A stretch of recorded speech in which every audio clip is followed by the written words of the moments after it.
motorinho acionou normal. Cheguei da rua agora.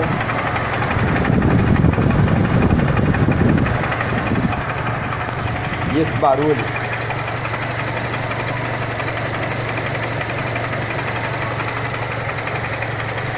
De onde vem esse barulho?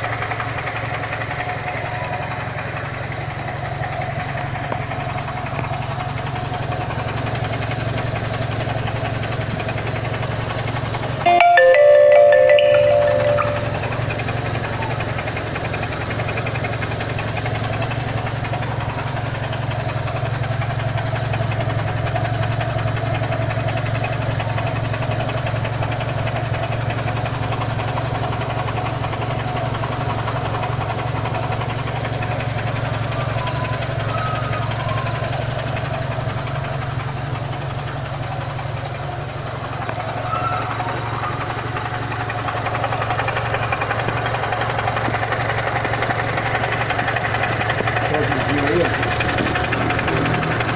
Sensor de rotação. Eu troquei uma semana. Eu achava que era o velho que estava aí que estava vazando isso.